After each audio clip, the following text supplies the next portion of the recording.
وأنا سلامة دمان صاحبتها ku xiran janaalka Bidaasho aad ayaan idinkaga mahadcelinaa sida wanaagsan aad ula socotaan muuqaaladan bartan soo dhigo soo dhawaada saaxiibayaal maanta waxaan rabaa inaan idinla wadaago xog aan kaga hadli doono saddexda atriishada ee Covinda inta ugu badan aflaamtiisa kala soo muuqdeen ama la sameeyay run ahaantii way jiraan atriishada badan oo Covinda aflaam la sameeyay laakiin waxaa la sheegaa in sida saxda ah saddexdan atriisha aan xogtan idinkula wadaagi doono in ay Covinda aflaamtiisa inta ugu badan ay kala soo muuqdeen ama ay la sameeyeen waxaa laga yaabaa in aad soo xasuusato gabdho ay kamid yihiin Rani Muqdisho Ormil Matonga iyo Shilba Sheeti laakiin waxaa sida xaqiiqda ah ay saddexdan atriisha aan xogtan idinkula wadaagi doono in ay yihiin saddexda atriisha inta ugu badan Covinda aflaamtiisa kala soo muuqdeen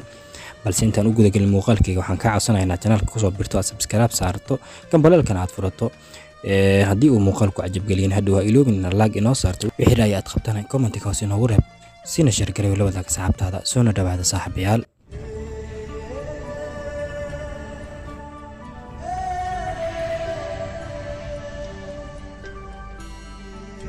Covinda waa mid kamid ah aktarada lagu jecel yahay Hindiya khaasatan shirkadda aflaamta sameysay Bollywoodka sidoo kale Covinda waxaa lagu yeeraa madadaaliyaha Bollywoodka waana mid kamid ah aktaradii ugu guulaha badnaa bartamihii ilaa dhamaadkii sagaashameeyadii marka la eego jilayaasha aflaamta sameyn jireen khaasatan kuwa Bollywoodka haddaba saaxiibayaal halkan waxaan idinkula wadaagi doonaa saddexda atriisha inta ugu badan aflaamtiisa kala soo muuqdeen jilaagaani sheekadan gabadha ugu horeysa ee taabanayso waa atriishada caanka ah Karishma Kapoor waa atriishada inta badan aflaamta la sameysay jilaagani Covinda dadka qaar aad bay u jecel yihiin aktaradan markay ay shaashadaha iskala soo muuqdaan Karishma aflaam aad loo jecel yahay ayay Covinda la sameysay aflaamta ay la sameysay ama ay kala soo muuqatay waxa ugu caansan filimka caanka ah Hazina Mani Jaayenge Hero Number 1 Shikari iyo sidoo kale filimka caanka ah Raja Babu iyo sidoo kale aflaam kale haddaba Karishma Kapoor waa atriishada koowaad ee inta ugu badan aflaamta la jishay ama kala soo muuqatay jilaaga caanka ah Covinda sheekadani qofka labaad ee taabanayso waa atriishada caanka ah Raveena Tandon waa mid kamid ah atriishadii loogu jeclaa sagaashameeyadii atriishadan ayaana Covinda kala shaqeysa aflaam dhan ilaa iyo 10 filim Raveena ayaana ah gabar aad looga helo markii ay Covinda kala soo muuqato shaashadaha sidoo kale Raveena Tandon waa gabar qoobka ciyaarka sida dhow ula fahamta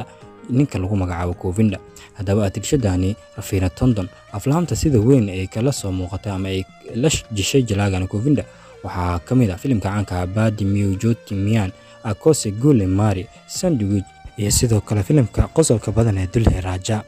haddaba gabadhani lagu magacaabo Raveena Tandon iyadana waxay kamid tahay gabdhaha inta ugu badan aflaamta kala soo muuqda jilaaga caanka ah Covinda sheekadan qofka ugu dambeeyay ee taabanayso ama atriishada saddexaad ee sheekadan ay taabanayso waa gabadha lagu magacaabo Neelam Kathuri waa mid kamid ah atriishadii dhamaadkii sideetameeyadii aadka loo jeclaa atriishada Neelam Kathuri iyada iyo Covinda waa aktaro shaashada isla soo wadaagay iyagoo ku cusub aflaamta sidoo kale aktaradani ama atriishada Neelam Kathuri ayaa ah atriishada saddexaad ee aflaamta ugu badan Covinda la jishay ama la sameysay haddaba aflaamta ay gabadhan kala soo muuqatay waxaa kamid ah Covinda jilaaga lagu magacaabo aflaam ay kamid yihiin Hadya Iljam Sindur Farji Ka Janga iyo sidoo kale filimka caanka ah ee Garana labadan jilaa ayaana kamid ahaa ama waxay kamid ahayn laba shakhsi oo aad la iskugu xama jiray markay timaado dhanka jaceylka haddaba atriishada Neelam Kathuri waa atriishada saddexaad ee inta ugu badan aflaamta kala soo muuqatay jilaaga caanka ah Covinda saaxiibayaal intaas ayaan ku soo gabagabeynaynaa xogta yareed ee aan kaga hadlaynay saddexda atriishad ee inta ugu badan aflaamta kala soo muuqatay jilaaga caanka ah Covinda fadlan haddii aad ka heshay muuqaalkeena like inoo saar channelka haddaad ku cusub tahay subscribe inoo saar wixii ra'ayaad qabto commentigaas inoogu reeb siina share gareeyo la wadaag asxaabtaada waana ku mahadsantahay daawashada muuqaalkeena